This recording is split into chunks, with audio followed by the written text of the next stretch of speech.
قیامت بے شک قائم ہوگی، یہ پہلا عقیدہ ہے، قیامت بے شک قائم ہوگی، اس کا انکار کرنے والا کافر ہے۔ یعنی قیامت کا کوئی انکار نہیں کر سکتا،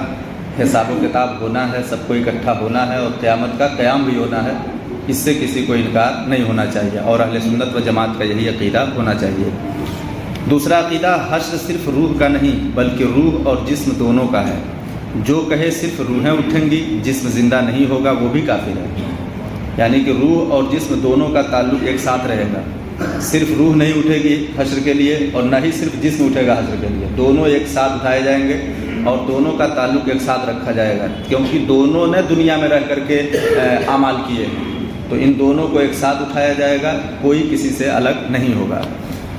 اچھا، تیسرا عقیدہ ہے، دنیا میں جو روح جس جسم کے ساتھ متعلق تھی، اس روح کا حشر اسی جسم میں ہوگا، یہ نہیں کہ کوئی نیا جسم پیدا کر کے اس کے ساتھ روح متعلق کر دی جائے۔ اب کسی کے دماغ میں یہ نہ رہے کہ آدمی مر جائے گا، گل جائے گا، سڑ جائے گا، اس کے اعضاء بکھر جائیں گے، تو پھر دوبارہ دوسرا جسم پیدا ہوگا اور اس میں روح ڈالی جائے گی، ایسا عقیدہ نہیں ہونا چاہیے۔ جو جسم کے ساتھ جو روح تھی، اسی جسم کے ساتھ محشر میں اس کو اٹھایا جائے گا اور اسی جسم میں اس کو روح کو ڈالا جائے گا۔ جو پروردگار عالم قادر مطلق اس چیز پر قادر ہے کہ وہ بغیر کچھ رہے بھی ہمیں پیدا کر دیا، تو ابھی تو ہمارے پاس پورا جسم ہے، تو ابھی کیوں نہیں پیدا کر سکتا؟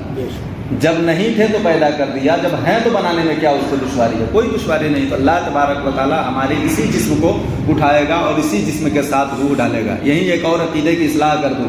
جو انتقال کے بعد لوگ اپنے گھروں میں فاتحہ خوانی وغیرہ کی نیت سے کرتے ہیں، فاتحہ کرنا بھی چاہیے، لیکن گھر میں کھانا وغیرہ رکھ دیتے ہیں ایک رسمن، اور پھر بعد میں کہتے ہیں دیکھو چائے کم ہو گئی تو آئے تھے پی کے گئے، یہ کم ہو گیا، وہ کم ہو گیا۔ یہ سب محض باطل عقیدے ہیں، جن کے بھی دل میں اس طرح کے گندے عقیدے ہوں اور یہ کھانا رکھ کر کے ایصال ثواب والے دل، اور مردوں کو سمجھتے ہیں ایسے پہنچتا، ایسے نہیں پہنچتا۔ مردوں کو ایصال ثواب صرف پہنچتا ہے، کھانا ہم کھاتے ہیں۔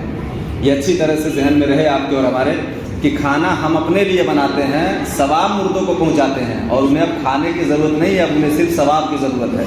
تو ثواب ہم ایصال ثواب کرتے ہیں، ہم کھانا نہیں کرتے۔ کھانا تو بس یوں ہی رکھا جاتا ہے کہ جو لوگ پڑھیں گے، ساتھ شامل رہیں گے، وہ کھا لیں گے،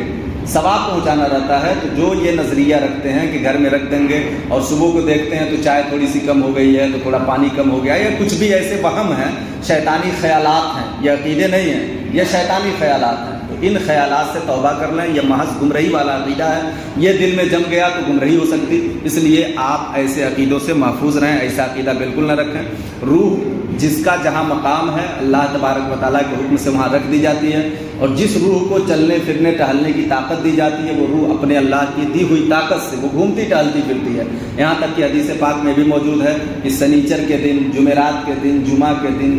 بڑی راتوں میں، شب قدر، شب معراج، شب برات، ان راتوں میں روحیں اپنے گھروں کو آتی ہیں اور وہ مانگتی ہیں کہ میرے جن کو ہم نے پیچھے چھوڑ دیا ہے، وہ لوگ میرے لیے کیا کرتے ہیں، میرے لیے ایصال ثواب کرتے ہیں کہ نہیں کرتے ہیں۔ گویا کہ ایک سائل کی طرح آپ کے دروازے پر وہ روحیں کھڑی ہوتی ہیں، تو آپ کو ایصال ثواب کرنا چاہیے، یعنی ان کے نام سے آپ کو کچھ نہیں کھانا رکھے، آپ ایسے ہی آپ چاہتے ہیں کہ سورہ فاتحہ پڑھ کے اس کا جو ثواب ملتا ہے ہم اپنے مردے کو پہنچا دیں، بس اتنا ہی اس کے لیے کافی ہے، وہ لے کے چلا جائے گا۔ لیکن کھانا کے تعلق سے نظریات غلط رکھنا یہ محض باطل عقیدہ ہے، اس سے ہمیں اور آپ کو توبہ کرنا چاہیے۔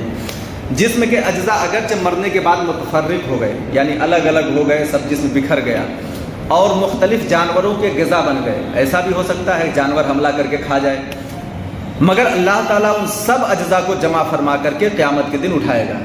یہ ہمارا عقیدہ ہے کہ وہ اجزاء بکھر گئے تو ختم نہیں ہو گئے، وہ ختم ہوئے بظاہر، اللہ تبارک و تعالیٰ کے علم میں وہ سارے اجزاء موجود ہیں، اور جہاں بھی ہیں وہاں سے اللہ تبارک و تعالیٰ سب کو اٹھا لے گا۔ قیامت کے دن لوگ اپنی اپنی قبروں سے ننگے بدن، ننگے پاؤں، نہ ختنہ شدہ اٹھیں گے، یعنی بدن پہ کپڑا نہیں اور چپل نہیں، موزے نہیں، ختنہ بھی نہیں، کوئی پیدل کوئی سوار، ان میں بعض تنہا سوار ہوں گے، کسی سواری پر 2 ہوں گے، کسی پر 3 ہوں گے، کسی پر 4، کسی پر 10 ہوں گے، اور کافر منہ کے بل چلتا ہوا میدان حشر کو جائے گا۔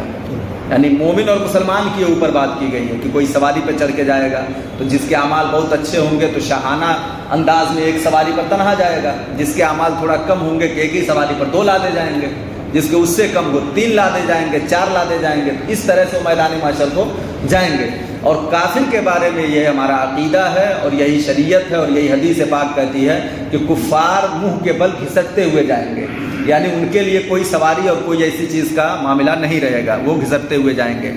کسی کو ملائکہ گھسیٹ کر کے لے جائیں گے۔ کفار میں جو سخت قسم کے کافر ہوں گے، جیسے ابو جہل ہوا، ابو لہب، عتبہ، شیبہ وغیرہ ہوئے، تو یہ چل بھی نہیں سکتے، فرشتے ان کے ٹانگ کو پکڑیں گے اور کھینچ کر کے لے جائیں گے۔ اللہ کے نبی صلی اللہ علیہ وسلم نے ارشاد فرمایا سب سے بڑا کافر دو ہی ہوتا ہے، ایک وہ کافر جس کو کسی نبی نے مارا ہو، وہ دنیا کا سب سے بڑا کافر ہوتا ہے، اور ایک وہ جس نے کسی نبی کو مارا ہو، یعنی نبی نے مارا ہو یا اس نے نبی کو مارا ہو۔ جیسے حضرت عزیر علیہ السلام کو ان کے امتیوں نے قتل کیا،